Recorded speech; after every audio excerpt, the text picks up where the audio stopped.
So my guest today is Richard Strother.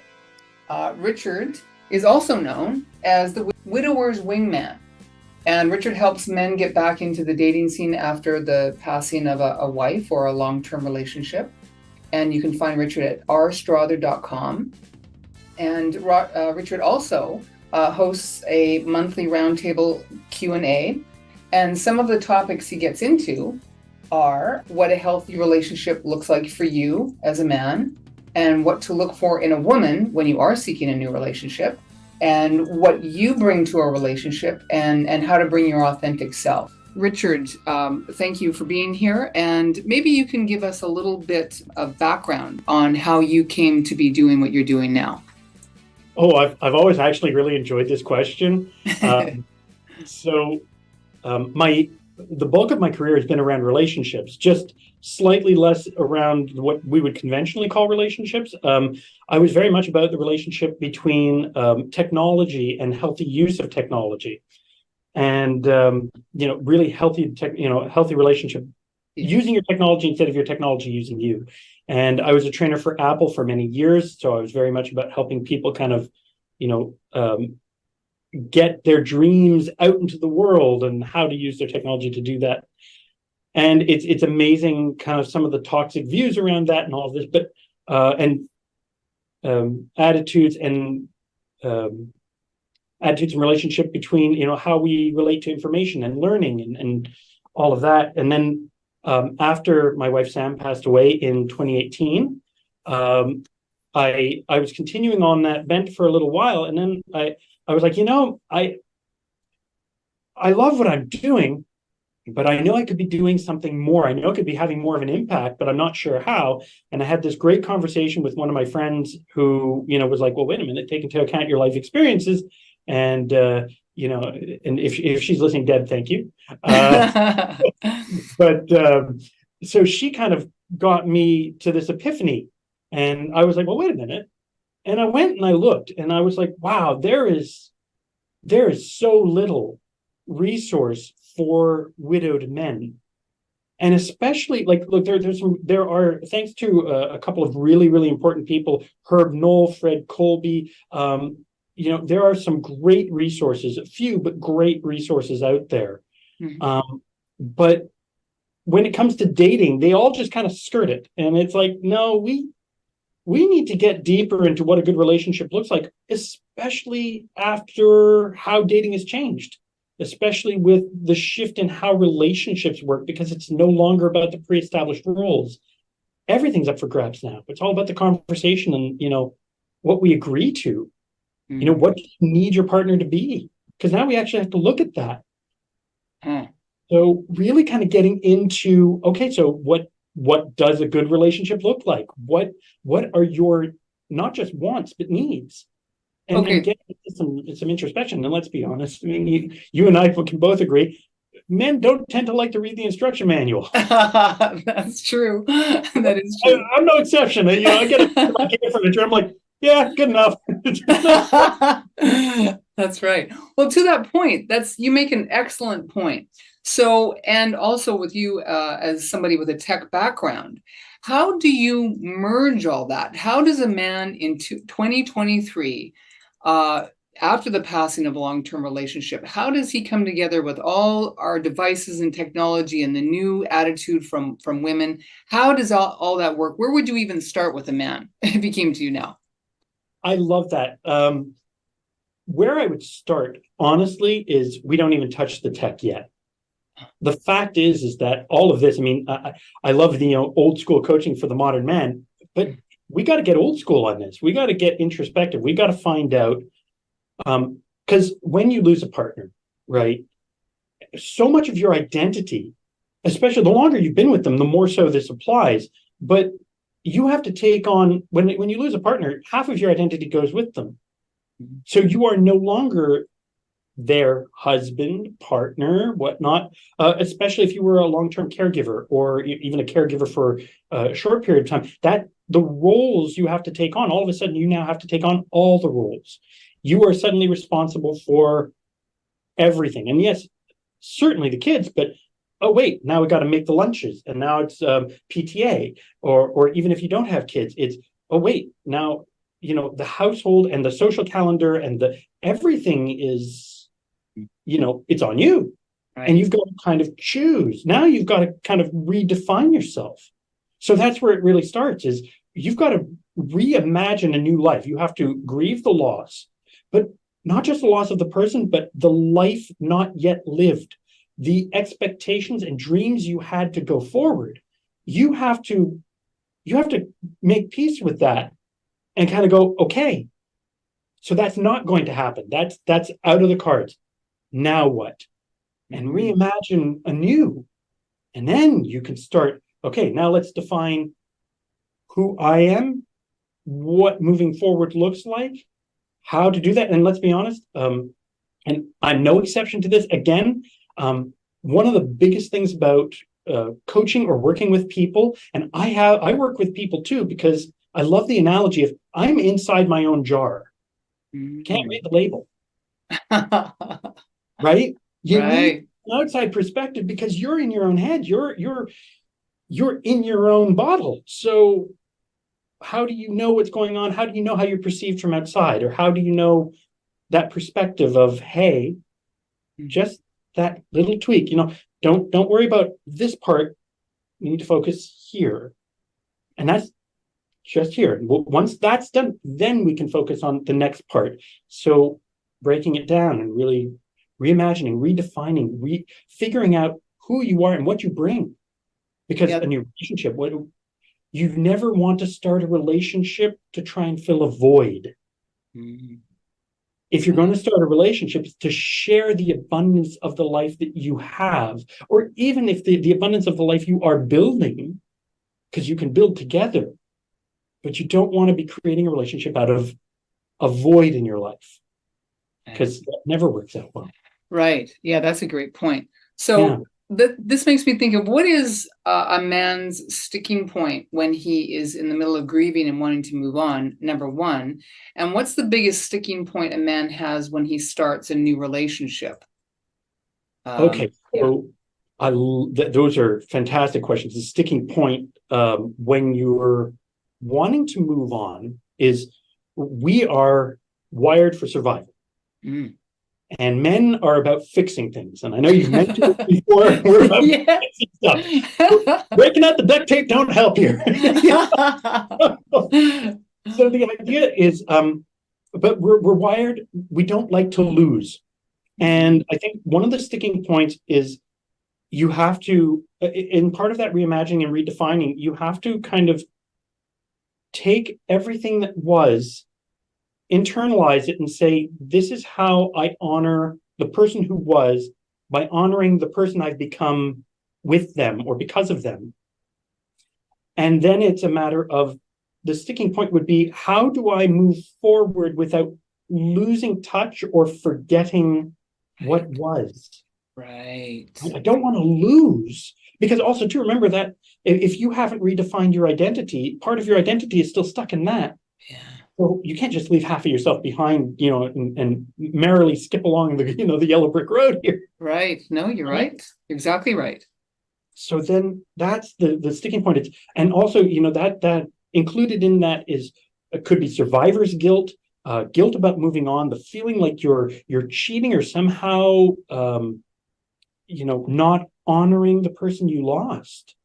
So that's huge. It's a big sticking point. But once you've kind of come to terms with, I have more life to live and I want to live it, and I do help people reconcile this. This is a big part of what I do with people, is, say, let's find out who you are and reconcile that, get you in a good position, and then get some real clarity on what is a good relationship for you in this season of your life or in this chapter of your life. Right? What does a good relationship look like? What do you need? And I know there are some people who are like, I'm too, whatever it is, traditional, broken, kinky. Look, there's nothing wrong with any of that. Right. But there are some people who are like, no, man, it's too much, or it's too hard, or I don't even know where to start. Well, again, outside the jar, right? Something Yes. in the jar can really help that. Yes. Well, I have a friend, a very close friend, who lost his wife in 2019 from a heart attack, and they were married for, I think, almost 45 years.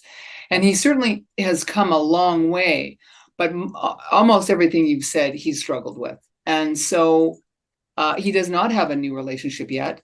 And he doesn't want to forget his wife, but he does yearn to have a lifetime shared with another woman who is a contemporary. That's a huge loss for a man. So, can you give us some specifics on how you would help a man in that situation?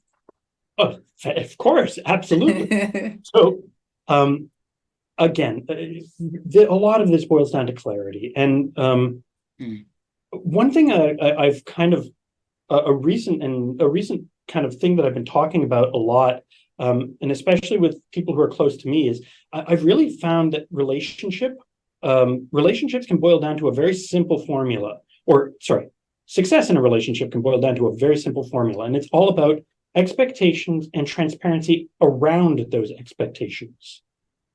Oh, can you go into that more? Please expand on that. Sure, Yeah. absolutely. I mean, look, any disagreement in a relationship, if a woman asks a man to do something and he fully agrees to do it, she has a certain expectation of that it'll get done, that it'll get done well, or she has a standard. Everybody has standards, I hope. Yeah. And then, of course, when it will get done. And if the man says, yeah, I'll get to it, it's maybe not his priority right now, but if he's clear about, well, how important is this? Empty the dishwasher, for example. Let's just use that one. It's a common everyday example. I will get to that. I'm watching the game. There's about 30 minutes left. I'll do it after the game unless there's a pressing need. No, it's a dishwasher. It's fine. 30 minutes. But at least that gives her an expectation of, oh, okay, he's not going to jump up and do it now, but at least she can get that in her head, or vice versa. If a woman turns to a man, I'm sure we've all seen, I've seen it myself. The man has his keys, they're ready to go. He's ready to go. Right? Yeah. He's ready to go.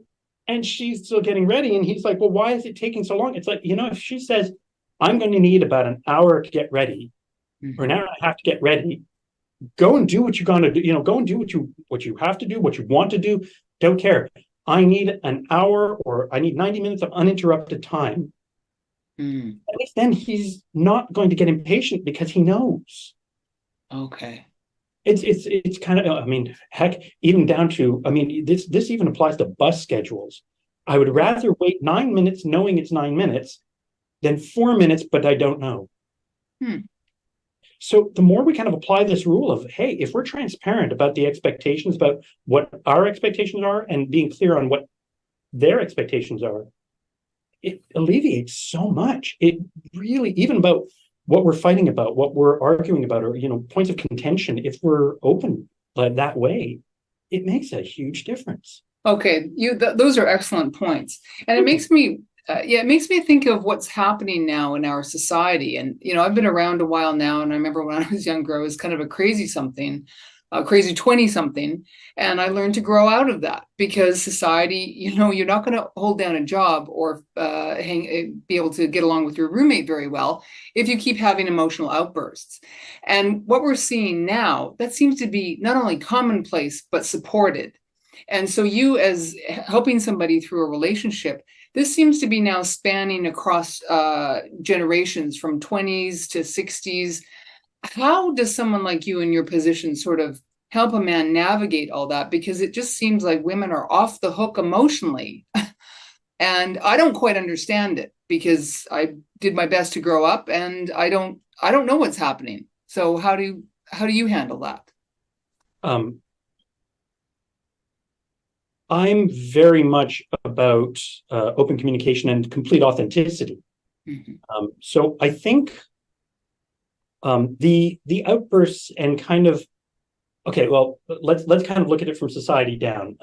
Society, there's a lot of polarization. We've gotten into a society which has lower attention spans.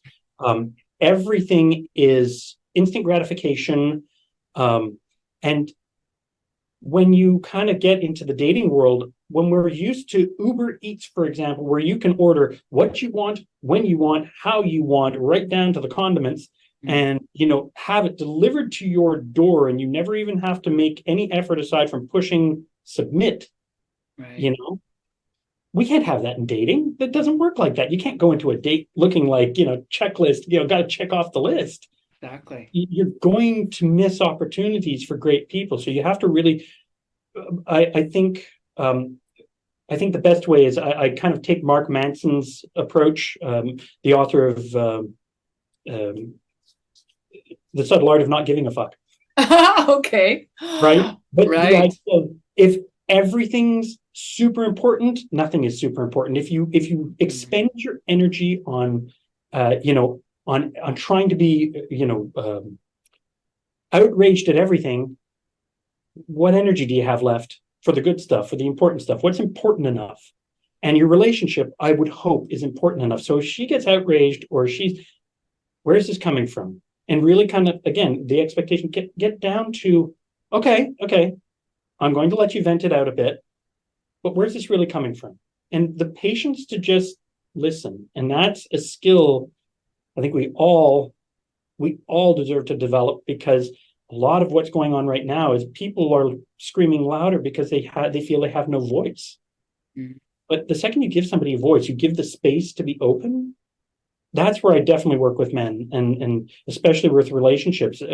Even in the dating, even when they're dating, it's be open. The most important thing that you can do anytime, at any point, whether it's on the date, between the date, is to leave that open space that they feel safe to talk to you about anything. And then you don't nitpick about the trivial stuff. It really becomes about the, okay, I know I can deal with this issue with them because they're not going to judge. They're going to be open. They're going to I have that safe space to talk. Oh, that's excellent. I love that. And so how difficult is it for the men that you work with to find women like this? Because sometimes that takes time. Like you say, it takes a lot of patience from a man. Sometimes it takes a while for women to trust men that they're going to be that solid and patient with them. What is your experience around that with the men you work with? It varies from man to man, of course. Different personality types handle this different ways, but the most important thing I keep mentioning is, look, we're in a world where trust and integrity are the new currency.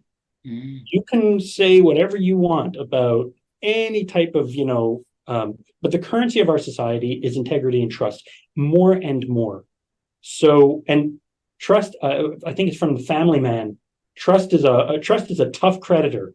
Yeah. Yeah. And I really like that line.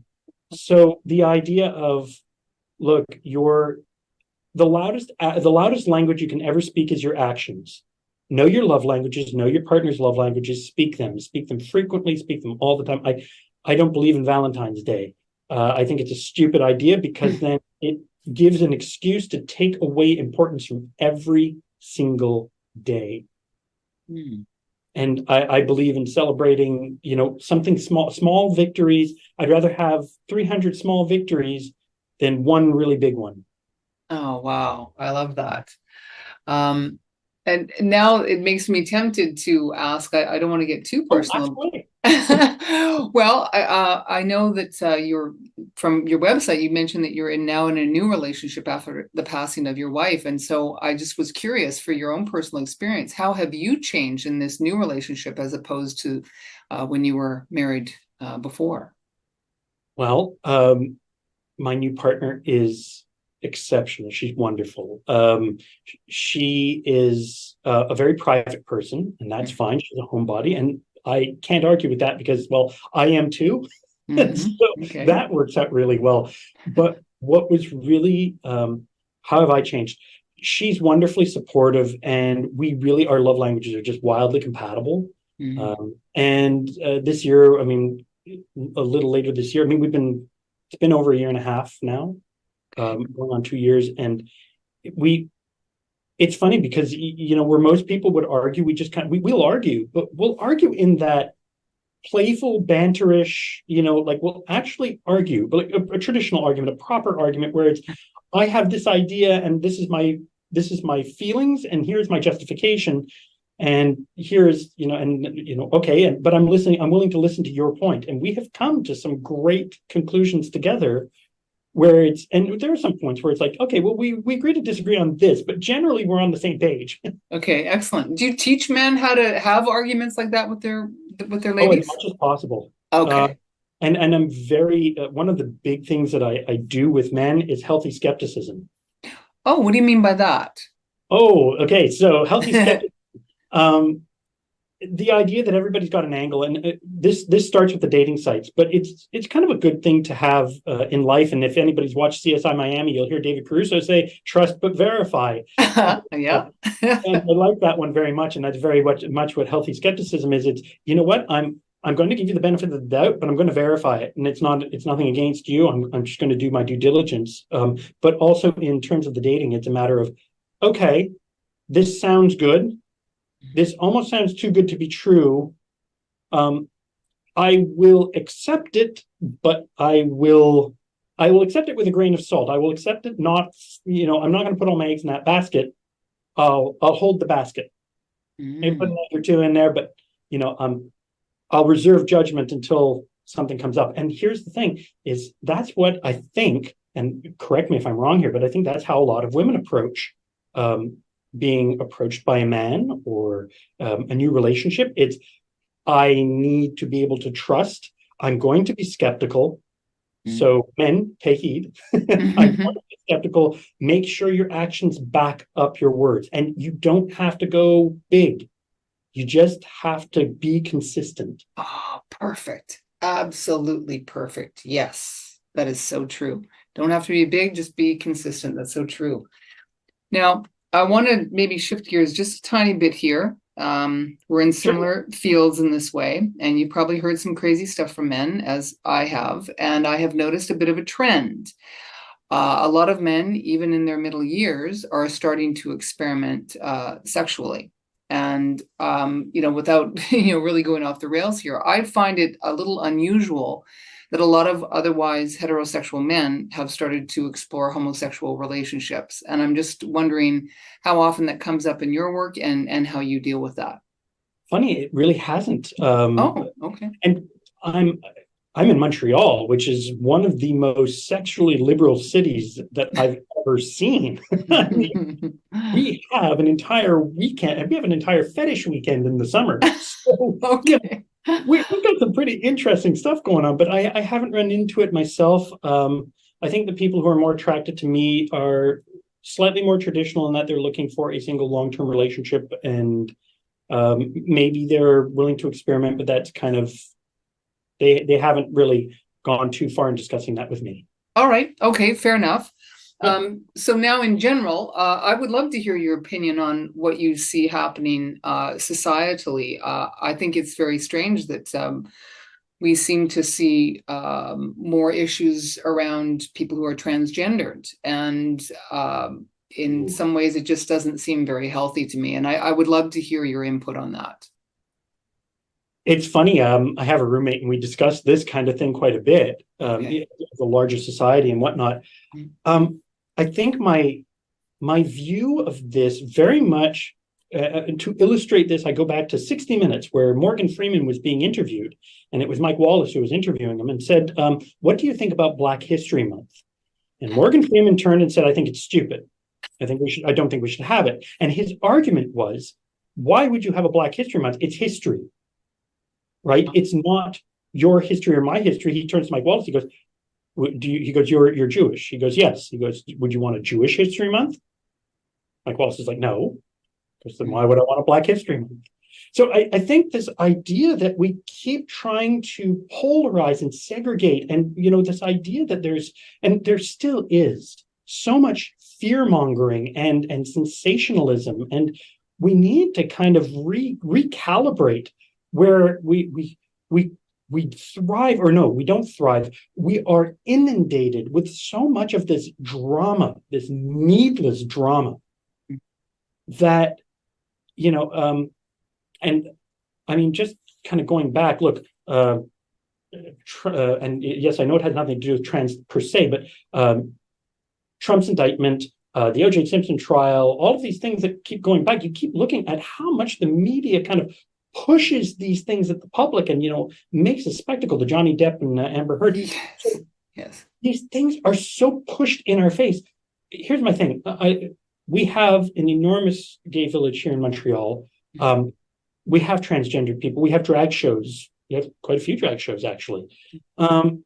We have burlesque shows. That's not uncommon. They're there, and they're easily accessible. Right. So for us, we don't really consider this out of the ordinary. It's okay, sure. So, but you don't need to push it in my face, just like you don't need to push your religion in my face. Look, whatever religion you are, great. You want to celebrate it? Absolutely. More power to you. I'm all for it. But don't try and convert me. That's all. Right? And I think we're almost getting to this polarized gospel. Where it's being almost they're making an issue of something that really isn't. I think my favorite thing about the whole, I know there's a lot of kind of nuance around it and whatnot, but let's just take the bathroom issue. Men's bathroom, women's bathroom. Should they be allowed? Should trans women be allowed to use the women's bathroom or the men's bathroom or this or that? And it's, you know what? My simple answer is make a bathroom. I don't care what you are, as long as you're clean. Oh, okay. Right. All right. We're all people. Okay. Yeah. Yeah. Okay. So to that point, then, so this idea of unity, we're coming to the end of our time here, and if you can give men sort of the best points that you could to unify with a woman after the death of a spouse, what would be your best tips? Okay, my best tips are be clear about who you are. Take your time. Now, immediately after the death, I call it the carnival. Everybody shows up out of the woodwork, and it gets crazy and whatnot. You're not going to have time to grieve because you're looking after everybody else. That's normal. That happens. It may be a month, it may be 6 months, depending on how big the family is and so on and whatnot. Take your time, grieve, get to know yourself, get comfortable with who you are, and start imagining what your life could be, right? And yes, there may be guilt around it and whatnot, and that's something you got to work through. And if you need some help, hi. Right. TheWidowersWingman.com or Strother.com, whichever you prefer. But yeah, I'm here to help people. But beyond that, really make sure that you're in a good place and you're coming at talking to other people, whether it's women, friends, whatever, from a good place. If they're new people, be curious. Curiosity and being genuinely thirsty to learn about people as people and know about them is huge. That's going to make all the difference in the world, and you're going to meet so many cool people, and it marketplace of ideas opens up. You're going to be able to find new opportunities and new adventure and all of that. And I think that by far is the best advice I could ever kind of pocket down and just hand over. Right. No, that's excellent. This has been really great, Richard. I really appreciate your time today. I appreciate yours. Oh, yeah, I'm happy to do this. So if you can be reached at rstrother.com and widowerswingman.com.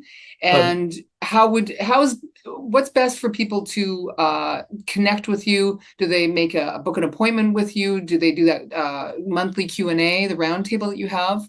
What's best? That's your choice.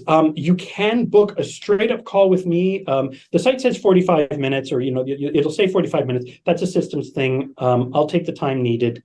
If I need to reschedule, like if I need to schedule a second call or whatever, we'll do that. No problem.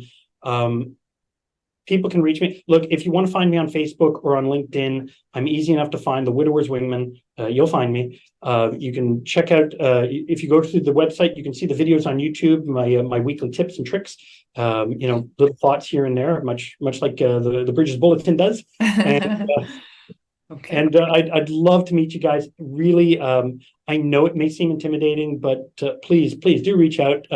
I think you can see I'm fairly friendly, and yes, definitely. Enjoy meeting. Do you have an ebook or a program that men can hook into as well?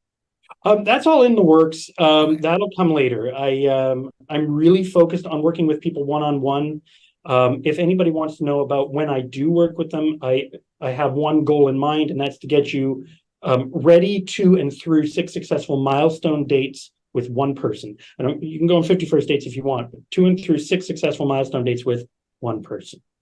So that's really what I do. It's, and I don't, there's a flat fee for that, but it's once you're paid, you're good. Like, I will work with you as long as it takes. I will get you the result, period. No exceptions. Oh, that's excellent. I love the sound of that. Okay, so thank you so much, Richard. And I wish you well. And I'll let you know when this is out. And I wish you all the success. Thank you so much. And I look forward to hopefully we can do this again. Yes, definitely. I would like that, Richard, very much. You too. All right. Take care. All right. You too.